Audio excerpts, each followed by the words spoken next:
Let's get started. Page 1 of La Hija la Chingada, and this one is called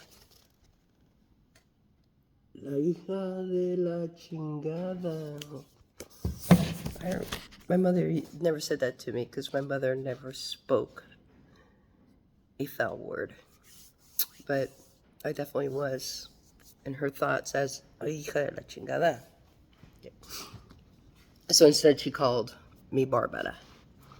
All right, La Hija de la Chingada.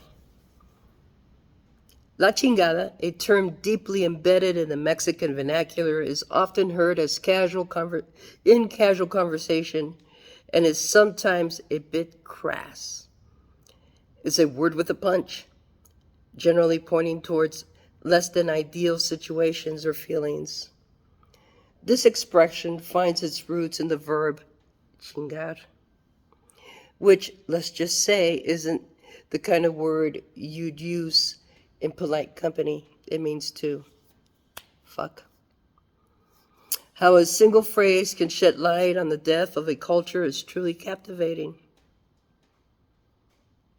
Think about it. We say, "Ta chingón, te chingaste, te chingaron." Well, anyway.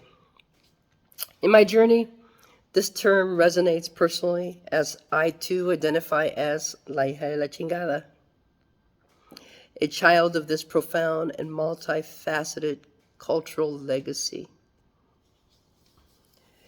In The Labyrinth of Solitude, Octavio Paz, Mexico's renowned poet and critical essayist, draws a provocative analogy to likening Mexicans to El Hijo de la Chingada, the son of a bitch, is the offspring born of rape, coercion, and ridicule. With a keen eye, Paz critiques Mexico's post-conquest identity crisis, where the collision of colonialism and indigenous knowledge has forged a complex national psyche. This examination extends to historically marginalized communities, including Mexican Americans, a group I proudly identify with. Chicana, Mexicana, viva la raza. As I delve deeper into Paz's insights, I am reminded of my journey, intertwined with the profound struggles faced by Mexicans who are symbolically the children of this rape and pillaging. As a child, I remember the excitement of rushing to the Mexican movie theater to catch the latest comedy sensation from the actress La India Maria, Ni de aquí ni de allá. Already a blockbuster in Mexico, this renaissance was equally profound among audiences in the United States. The title, Not From Here, Not From There, struck a chord with immigrants like us, encapsulating a shared experience of navigating between two worlds. It took a lifetime for me to realize that, actually, I am from here and from there, possessing the strength and identity of both countries. No one can diminish my truth. Should I stop here? No, because that's only page 1.5. Okay. We're going to shift a little bit and talk about the systems of colonialism headed by supremacy and capitalism.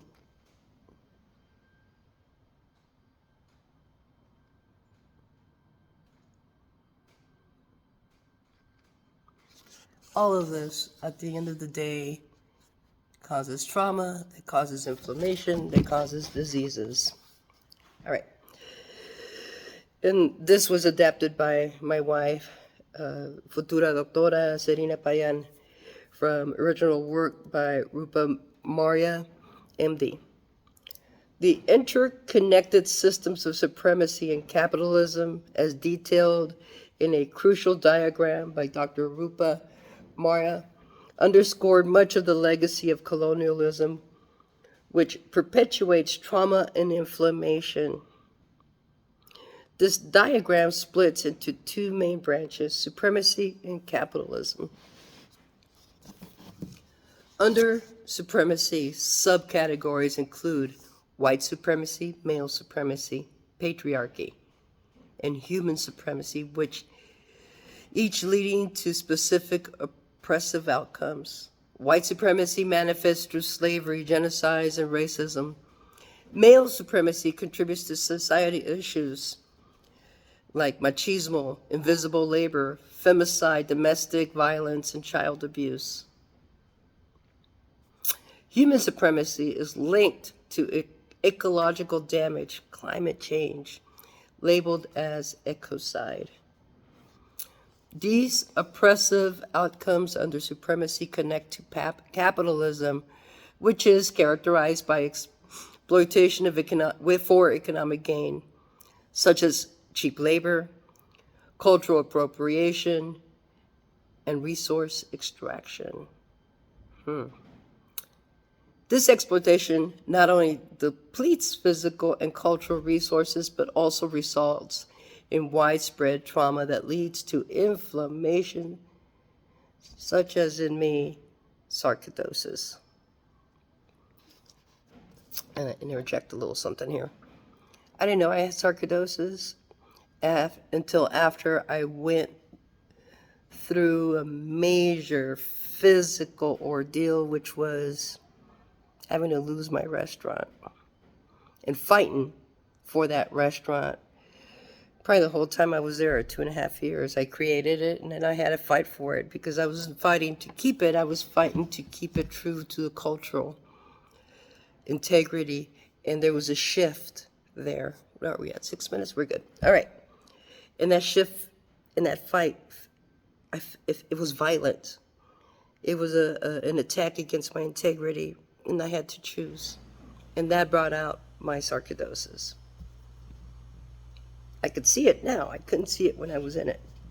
So yes, whatever you're going through, it affects you physically. My mother used to say, no hagas corajes, don't get mad, por las bilis. Well, that means bile.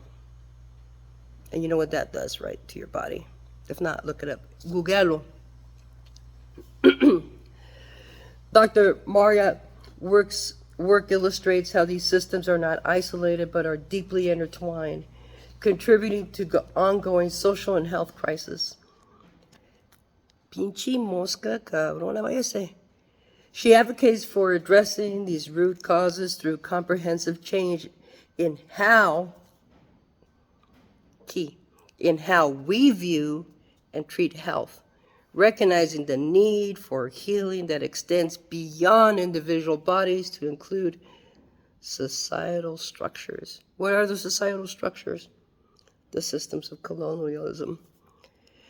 Yet the journey hasn't been without its trials, much like the land I am connected to.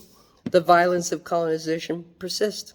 As Mexicanos, I did that. Órale, Silvana.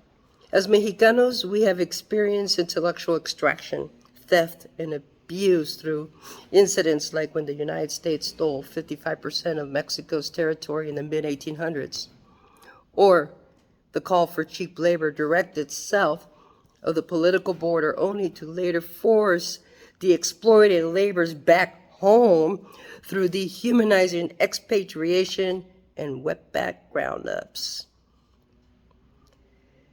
And there's talk about doing that again, so think about who you vote for.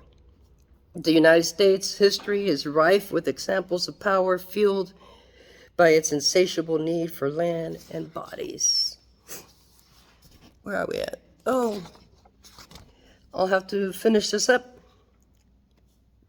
So we'll do this later.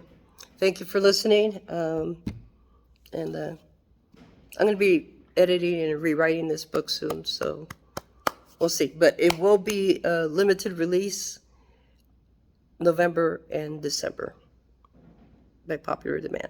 All right, much love and peace.